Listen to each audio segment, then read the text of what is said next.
सवाल है कि अमेरिका और इजराइल मिलकर भी ईरान को रोक क्यों नहीं पा रहे हैं। ईरान के जो सुप्रीम लीडर खमनेई हैं, उनके पास ऐसा कौन सा सीक्रेट है जिससे पूरी दुनिया डरी हुई है। रिमझिम के 5 पॉइंट्स में आज आपको यही जानना है। सबसे पहला कि यूएस इजराइल मिलकर भी ईरान को क्यों नहीं रोक पा रहे हैं। दूसरा देख लीजिए कैसे खमनेई के पास ऐसा खतरनाक सीक्रेट है जिससे पूरी दुनिया खौफ में है। तीसरा है कैसे ईरान आज इतना शक्तिशाली बन गया है। चौथा देख लीजिए इतने नुकसान के बाद भी इजराइल ने ईरान को बहुत नुकसान पहुंचा दिया है, लेकिन फिर भी ईरान ने इजराइल में तबाही मचा दी है। और पांचवा है कि यूएस इजराइल अगर मैदान में उतर जाते हैं दोनों एक साथ, तो क्या ईरान बचेगा नहीं या फिर कुछ और हो जाएगा। ये सब आप समझिए। नमस्ते, मेरा नाम रिमझिम जेठानी है और आप रिमझिम के 5 पॉइंट्स देख रहे हैं। सबसे पहले मैं आपको कुछ तस्वीरें दिखाना चाहूंगी।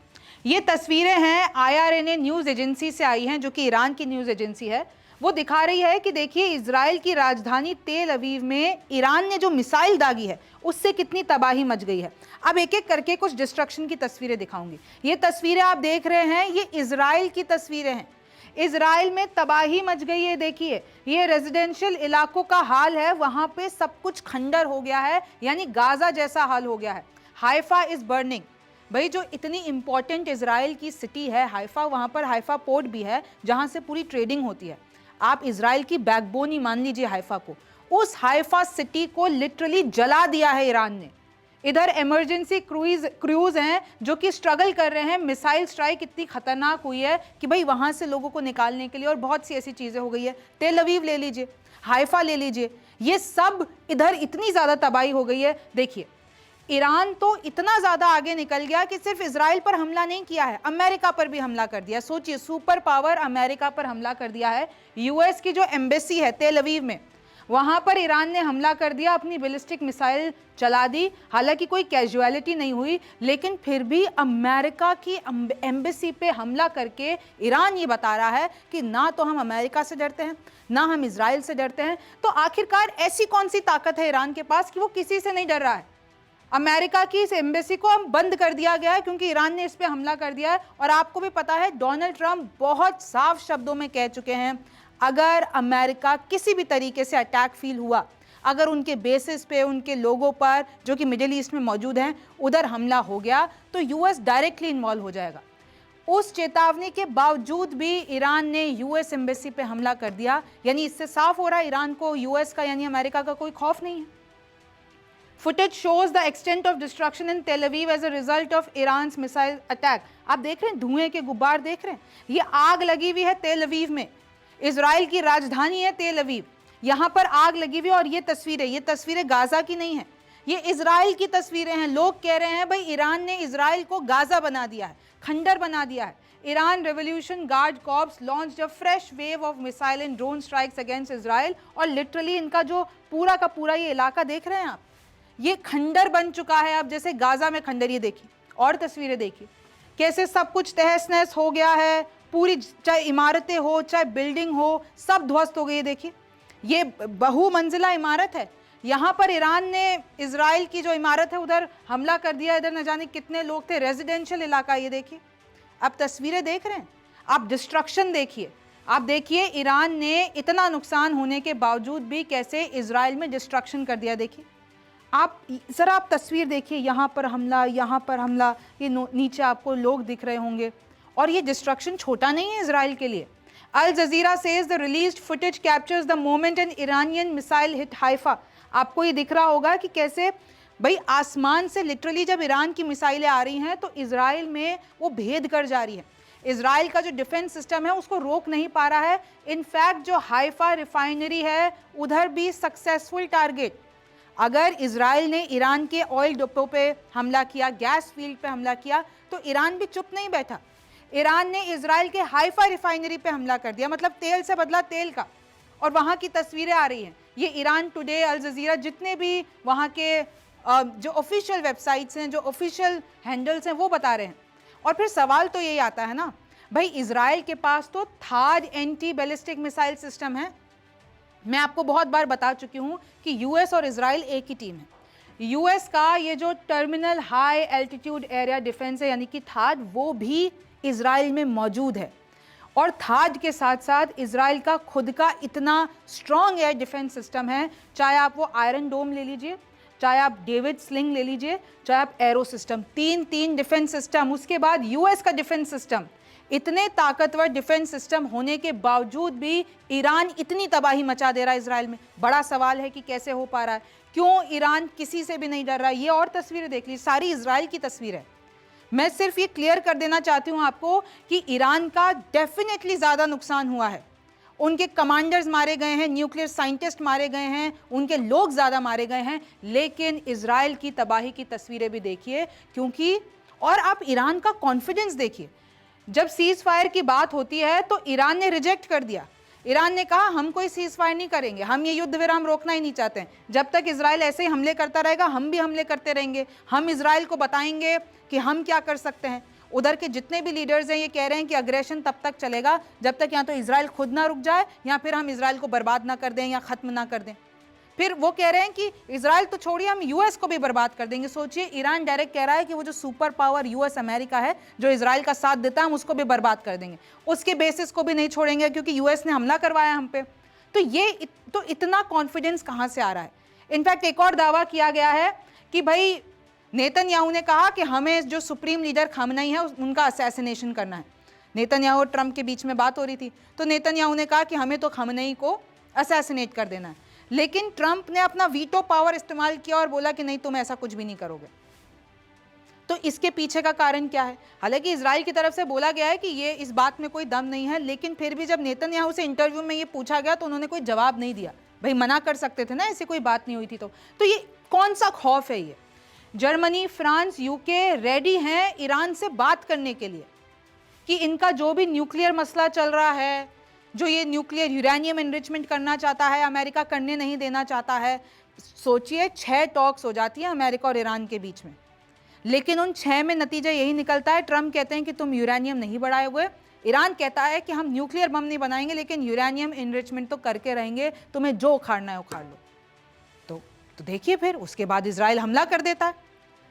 दावा तो ये भी किया जा रहा है कि भाई 9 बम जितना ईरान ने यूरेनियम बना लिया। तो ये इतना क्या खौफ है कि वो अपनी जिद पे अड़ा हुआ है। पावर्स, दूसरी पावर्स कुछ ज़्यादा कर नहीं पा रही हैं। जर्मनी, फ्रांस, यूके भी सोच रहे हैं कि बातचीत से मसला हल कर लेना चाहिए। डोनाल्ड ट्रंप ने साफ कह दिया कि US had nothing to do with the attack on Iran, कि ईरान पर जो इजराइल ने हमला किया उसमें यूएस का कोई रोल नहीं था। लेकिन फिर भी यूएस तो इजराइल को सपोर्ट तो करता ही है ना, और उन्होंने साफ चेतावनी दी, if we are attacked in any way, shape और form by Iran, the full strength and might of the US armed forces will come down on you at levels never seen. इतनी खतरनाक धमकी आती है यूएस की तरफ से कि अगर किसी भी तरीके से यूएस के किसी भी रिसोर्स पे हमला होता है तो यूएस की आर्मी फुल फोर्स के साथ ईरान के लिए आएगी। और फिर वो ये भी बोलते हैं कि हम बातचीत से भी ईरान और इजराइल का मसला। जब इतनी खतरनाक चेतावनी आ गई उसके बाद भी ईरान ने यूएस एम्बेसी पे हमला कर दिया। अब इस पीछे का कॉन्फिडेंस क्या है मैं आपको बताती हूं कि ईरान के पास, खामनेई के पास ऐसा कौन सा सीक्रेट है। सबसे पहले आप देखिए कि 1979 में जो इस्लामिक रेवोल्यूशन आया, उससे पहले की बात करती हूँ। जो लीडर हुआ करते थे, शाह नाम था ईरान के, उनके अमेरिका से बहुत अच्छे रिश्ते थे, तो तब तक तो ठीक था। लेकिन जब तख्ता पलट हुआ 1979 में, इस्लामिक रेवोल्यूशन आया और फिर खामनेई ने कैसे शाह को हटाया, वो खुद आए, तो फिर क्योंकि पहले ईरान लिटरली अमेरिका की एक कठपुतली था, अगर मैं 1979 से पहले की बात करती हूँ, लेकिन उसके बाद वो पूरा एंटाई वेस्टर्न हो गया, एंटाई वेस्ट थ्योरोक्रेसी ओवरनाइट। जैसे ही खामनेई का रोल आया, जैसे ही खामनेई का तख्ता पलट हुआ, शाह का तख्ता पलट हुआ और खामनेई पावर में आए, तो यूएस से इन लोगों ने दूरी बना ली। वो एंटाई वेस्ट हो गए, यानी रशिया और चाइना की तरफ खिंच गए और उनको यूएस से लिटरली वो खार खाने लगे। Ayatollah Khamenei centralised regional religious power. Ayatollah Khamenei ने जो उनका धर्म है, जो इस्लाम है, जो शिया मुसलमान हैं, उनको एक लिटरली एक हथियार बना लिया, एक एकता की, पूरा वो जो रिलीजियस पावर थी उसको सेंट्रलाइज कर दिया, अपने पास रख दिया। आप सोचिए कि 1979 की बात है जब यूएस एम्बेसी पर कब्जा कर लिया ईरान ने, और ईरान ने पूरी दुनिया को मैसेज दिया कि सुपर पावर होगा यूएस। लेकिन हम नहीं खौफ खाते हैं, हमने उनकी एम्बेसी पर जो है कब्जा कर लिया है और सुपर पावर को भरे बाजार में हमने ह्यूमिलेट कर दिया है। और आज भी देख लीजिए यूएस एम्बेसी पे हमला कर दिया। फिर ईरान ने आईआरजीसी बनाई, इस्लामिक रेवोल्यूशनरी गार्ड कॉर्प्स। कहा जाता है कि सबसे ज़्यादा powerful parallel military economic force है ये उस रीजन की, अगर मैं बात कर लेती हूँ तो। Built regional alliances with militias, यानी हिजबुल्ला को अपने खेमे में लिया, हमास को अपने खेमे में लिया, यमन के हूती विद्रोहियों को अपने खेमे में लिया, यानी पूरे रीजन में इसने, ईरान ने अपने टेंटिकल्स, मतलब खुद तो ऑक्टोपस का सर बन गया और जितनी भी अपनी ब्रांचेस हैं उनको फैला दिया। आपको नक्शे से अच्छे से समझ में आएगा। सबसे पहले आप ये नक्शा देखिए, ये पूरा मिडिल ईस्ट का इलाका है, ये ईरान, ये सऊदी अरब। आपको पता है ना सऊदी अरब और ईरान में भी 36 का आंकड़ा, क्योंकि ये जो सऊदी अरब है पूरा सुन्नी मुसलमान की इधर मेजॉरिटी है और ईरान में शिया मुसलमानों की है। अगर आप यहाँ पे देख लेते हैं सारे, भाई इजराइल तो सारी तरफ से मुस्लिम देशों से घिरा हुआ है, उसका तो सर्वाइवल के लिए एक जंग चल रही है ना। आप देख लीजिए वो इजराइल है तो Egypt, Jordan, Iraq, Syria, Lebanon, Turkey, Azerbaijan, Kuwait, Saudi Arab, Yemen, Oman, United Arab Emirates और ईरान। अब आप ये देखिए इस पूरे ईरान ने क्या किया। अगर मैं आपको इसके टेंटिकल्स के बारे में बताती हूँ, ये देखिए ईरान दिख रहा है। अब इसके जितने भी फंड करता है ईरान, चाहे वो लेबनान में हिजबुल्ला हो, चाहे गाज़ा में हमास हो, चाहे इराक में कताइब हिजबुल्ला हो, चाहे इधर यमन में हूती मूवमेंट हो, हूती, तो ईरान ने अपना जो प्रेजेंस है वो इतना फैला दिया, एक्सिस ऑफ रेजिस्टेंस बना दिया। तो अगर कहीं से भी कुछ भी इधर मिडिल ईस्ट में होता है तो सिर्फ ईरान एक ही तरफ उसकी पावर नहीं है, उसकी पावर अलग अलग हैं, यानी इसके लड़ाके इतनी जगह फैले हुए हैं कि अगर इजराइल पे हमला करना भी होगा ना, यूएस पे हमला करना भी होगा ना, तो एक तरफ से नहीं करेगा, 5 तरफ से करेगा। फिर वो जो उनकी शिया आइडियोलॉजी है उसको इन्होंने एक्सपैंड कर दिया, और चाहे वो इराक हो, सीरिया हो, लेबनान हो, यमन हो, यहाँ पर पूरी तरीके से। और जो खमनई हैं वो एकदम सुप्रीम बन गए शिया मुसलमानों के लिए। खमनई एकदम सुप्रीम पावर है, उनको लिटरली पूजा जाता है। सर्वाइव्ड ईरान इराक वॉर, जब ईरान और इराक का वॉर हुआ था तो कैसे ईरान ने अपने हथियारों को, अपनी मिलिट्री फोर्सेस को ताकतवर बनाया। फिर चाहे यूएस ने सैंक्शन लगा दिए ईरान पे, लेकिन फिर भी ईरान क्या करता रहा, पीछे ब्लैक मार्केट से अपना पूरा बिजनेस चलाता रहा और आज भी चला रहा है। यूएस सैंक्शन से ईरान, हालांकि ये बात सही है कि ईरान फाइनेंशियल तौर पर बहुत कमज़ोर हो गया, इकोनॉमिक तौर पर बहुत कमज़ोर हो गया, लेकिन जो उसके पास सबसे बड़ा हथियार है वो है तेल, ऑयल, गैस, और वो सबसे ज़्यादा उसका पूरी दुनिया में बिकता है। अगर ईरान का ये सब कुछ रुक गया ना तो पूरी दुनिया ठप पड़ सकती है इन सब में।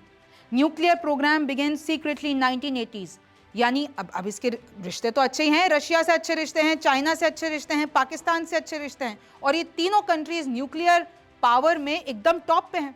तो उधर से इन्होंने लिए, अपना न्यूक्लियर आर्सेनल बढ़ाते रहे, यूरेनियम एनरिचमेंट करते रहे, और आज देखिए, आज जंग की वजह ही यही है। इजराइल को पता चल गया है कि भैया ये न्यूक्लियर पावर बन जाएगा, बम बना देगा, फिर हमारे ऊपर खतरा आ जाएगा, तो इसलिए इन्होंने हमला कर ही दिया। फिर ये रुके ही नहीं, और इतने टाइम से यूएस मनाने की कोशिश कर रहे हैं ईरान को कि मत बनाओ मत बनाओ, लेकिन ईरान तो अपनी जिद में है, ईरान अपने एटीट्यूड में है कि कर लो तुमको जो करना है। Invested in ballistic missile stack, कहा जाता है कि मिडिल ईस्ट में देखें तो ईरान के पास मिसाइल आर्सेनल का सबसे बड़ा जखीरा है, बैलिस्टिक मिसाइल के मामले में ये एकदम टॉप पर है। फिर इसने क्या किया, साइबर वारफेयर यूनिट्स बनाए, चाहे आपने यूएस टारगेट कर दिया, इजराइल इंफ्रास्ट्रक्चर को टारगेट कर दिया, तो साइबर सिक्योरिटी के मामले में अपने आप को मजबूत बनाया, अपने यूथ को मजबूत बनाया। और ईरान का जो सबसे मेन पॉइंट है, जो सबसे चेक पॉइंट है, वो है स्ट्रेट ऑफ हॉर्मूज। यहाँ से 20% तक पूरी दुनिया का तेल पास होता है। अगर ईरान इसको बंद कर देना तो पूरी दुनिया का ये जो 20% तेल पूरा सप्लाई हो रहा है ना, वो रुक जाए। तो ये सबसे स्ट्रॉन्ग पॉइंट है इसका। रशिया, चाइना, वेनेजुएला के साथ जो ईरान के रिश्ते हैं वो इसका स्ट्रॉन्ग पॉइंट है। रशिया, चाइना इसको एकदम, चाहे वो न्यूक्लियर हो, चाहे वो मिलिट्री हो, चाहे वो डिप्लोमेटिकली हो, चाहे वो यूएन में हो, खुल्लम तौर पर इसको सपोर्ट करते हैं। और क्योंकि आपको पता है ईरान अगर यूएस के खिलाफ है तो रशिया चाइना तो ईरान की टीम में है ही। रशिया चाइना को तो चाहिए कि यूएस के खिलाफ हम एक बड़ी और ताकतवर टीम बनाए। Backed Syria's Assad during civil war, आपको पता है ना सीरिया में दशकों तक असद राज था और उसको पूरा सपोर्ट देने वाला कौन था, ईरान था, साथ में रशिया भी था। लेकिन वो तो चलिए HTS आ गया, फिर तुर्की ने HTS को सपोर्ट किया, तो फिर 50 सालों के बाद असद सरकार का तख्ता पलट हुआ और जो असद हैं वो जाके रूस चले गए और अभी आपको पता है सीरिया में HTS राज है। मास्टर्ड असिमेट्रिक वॉरफेयर, चाहे वो ड्रोन्स हो, चाहे वो गुरिल्ला टैक्टिक्स हो, चाहे वो मीडिया डिसइंफॉर्मेशन फैलाना हो, ईरान ने इसमें उपलब्धि प्राप्त कर ली। US invasions of Iraq and Afghanistan, अच्छा अमेरिका ने इनडायरेक्टली ईरान की मदद कर दी। कैसे कर दी? अमेरिका ने जो इराक और अफगानिस्तान में किया, उनको जो डिस्टेबलाइज कर दिया, उनकी ताकत को खत्म कर दिया, और ईरान के लिए ये दो सबसे बड़े वो थे, दुश्मन थे। तो इराक और अफगानिस्तान को जब US ने खत्म कर दिया तो ईरान के दुश्मन ही चले गए। ईरान तो फिर राजा बन गया उस पूरे एरिया का। इजराइल्स अटैक्स हैवंट क्रिप्ल्ड इट, यानी इजराइल ने इतने अटैक किए। और अभी भी मैं आपको बता दूं, जो न्यूक्लियर फैसिलिटीज़ हैं, जो आपके मिलिट्री कमांडर्स हैं, IRGC जिस फोर्स की मैं बात कर रही हूँ, जो ताकतवर फोर्स है, उसके मेन कमांडोज को इजराइल ने मार गिराया है, न्यूक्लियर साइंटिस्ट को मार गिराया है। उधर जो नॉर्मल जो बेसिस हैं, उनके 20% लॉन्चर्स हैं, उनको सबको तबाह कर दिया। लेकिन फिर भी ईरान का कॉन्फिडेंस कम नहीं हो रहा है, क्योंकि ईरान को अपने सीक्रेट पे बहुत भरोसा है। इन्होंने अपना न्यूक्लियर प्रोग्राम इतना सीक्रेट रख रखा है दुनिया से कि असलियत किसी को पता ही नहीं चल पा रही है। ईरान का जो नेशनलिज्म है, जो शिया आइडियोलॉजी है, वो सब पूरे, और सिर्फ ईरान में नहीं फैली हुई है, पूरी दुनिया में जहाँ पर भी मुसलमान होगा, जहाँ पर भी शिया मुसलमान होगा, वो ईरान को मानता होगा। Domestic manufacturing in defence and drones, फिर इन्होंने डिफेंस सेक्टर में ड्रोन्स बनाना और खुद बनाना शुरू किए। जैसे इनकी एक मिसाइल है शायद 136। सुप्रीम लीडर सिस्टम जो है, अच्छा ईरान में क्या है कि सुप्रीम लीडर सिस्टम है। खामनेई कितने वक्त से सुप्रीम लीडर हैं। अब चाहे प्राइम मिनिस्टर बदलते रहें, प्रेसिडेंट बदलते रहें, सत्ता इधर से उधर होती रहे, लेकिन सुप्रीम लीडर एक ही रहेंगे। और फिर आगे जो ये जिनको भी नॉमिनेट करेंगे, इनके बेटे या जिसको भी करेंगे, फिर वो पूरा, तो मतलब सत्ता एक ही के हाथ में, वो राजा वाला सिस्टम है कि हम राजा हैं, तुम सब प्रजा हो, बीच में दरबारी इधर से उधर होते रहेंगे, उससे हमारे राज पे फर्क नहीं पड़ेगा, हमारी आइडियोलॉजी पे, हमारे काम करने के तरीकों पे। पर मैं आपको एक और चीज़ बता दूं, ईरान में एक तबका ऐसा भी है जो खमनेई को बिल्कुल पसंद नहीं करते हैं। लिटरली नारे सुने जा सकते हैं ईरान में, डेथ टू खामनेई, और इस तरीके से दावा ये किया जाता है कि भाई खामनेई ने ईरान की पूरी जनता को तो इजराइल के हमलों के आगे फेंक दिया है और खुद बंकर में जाके छुप गए, ऐसा कहा जाता है। बहुत से ऐसे लोग हैं जिनको पसंद नहीं है ये राज और वो विरोध करते हैं। वो कहते हैं कि खामनेई ने हमको एकदम तोड़ दिया है, ईरान को तोड़ दिया है।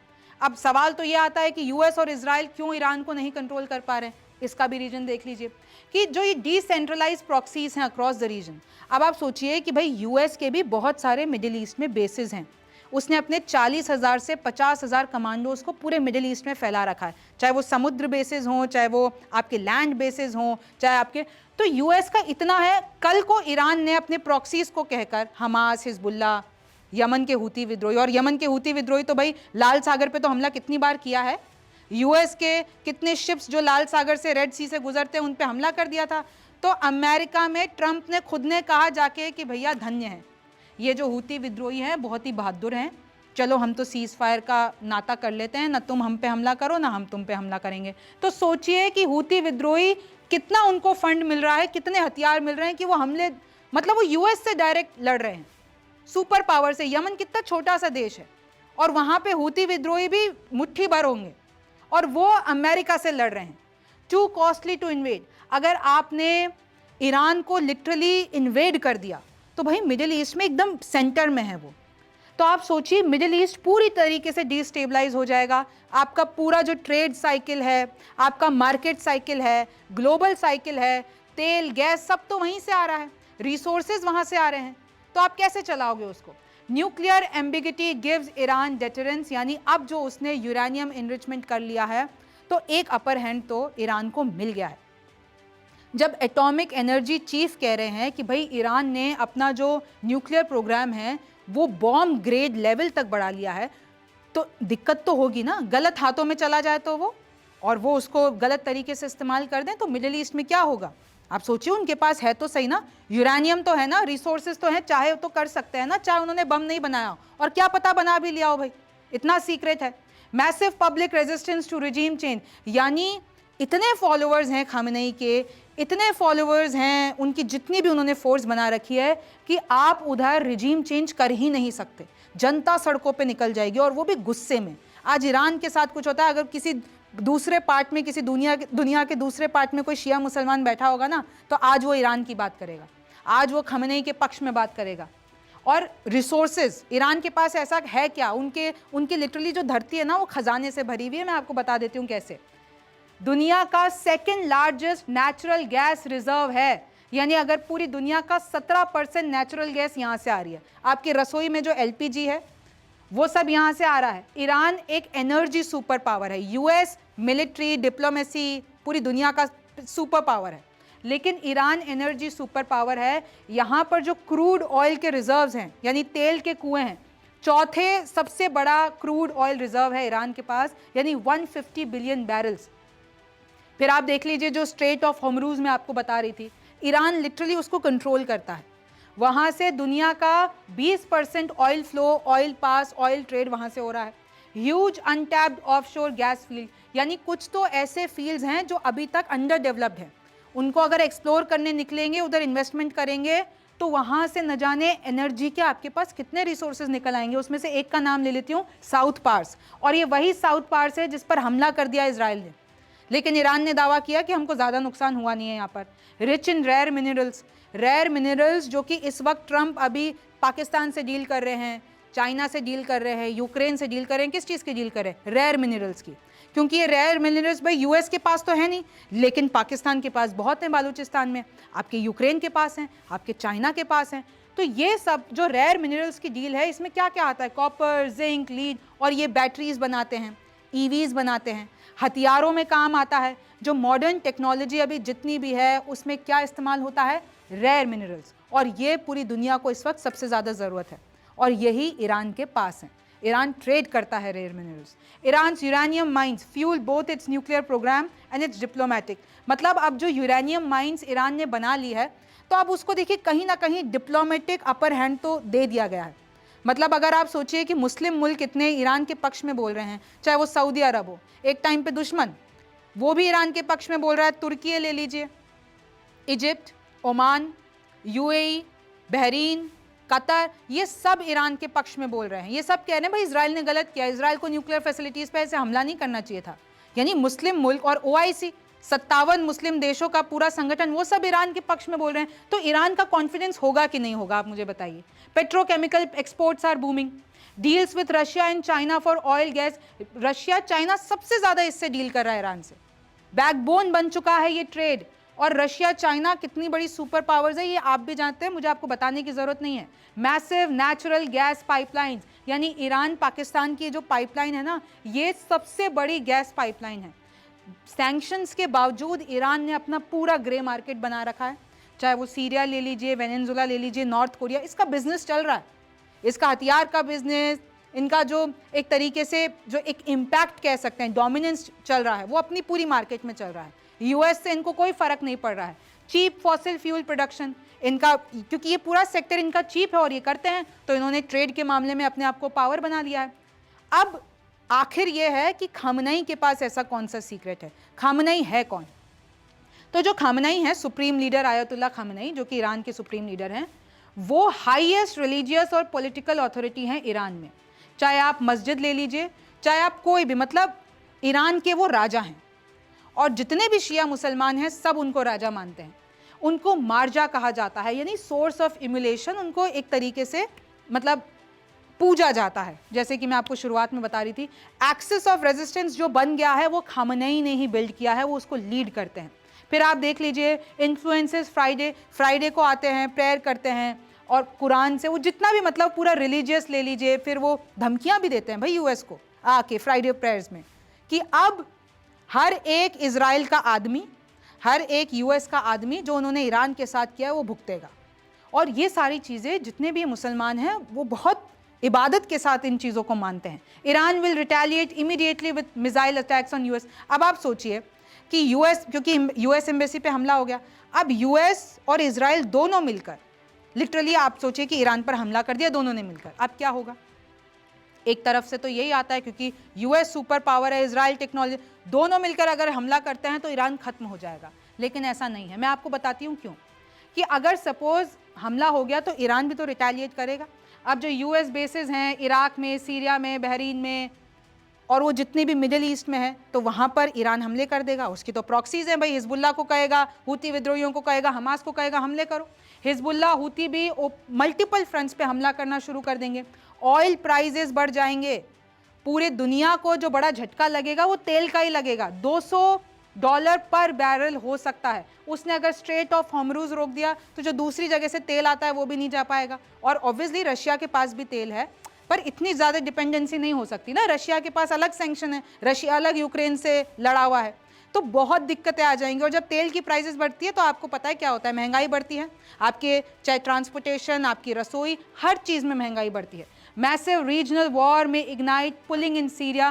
फिर इस पूरी रीजनल वॉर में सीरिया भी कूदेगा, इराक भी कूदेगा, लेबनान, येमन, पॉसिबली सऊदी अरेबिया। अब सऊदी अरेबिया तो सच में अरब वर्ल्ड का किंग है ना, वो भी कूद सकता है। यूएस के जो नेवल एसेट्स हैं पर्शियन गल्फ में, वो भी प्राइम टारगेट्स हो जाएंगे, उस पर भी हमला होगा। फिर आपको लगता है कि यूएस में प्रेशर नहीं होगा? अगर ट्रंप कूदते हैं तो उनके लोग नहीं कहेंगे कि वो अब बेगानी शादी में अब्दुल्ला दीवाना हम क्यों बन रहे हैं?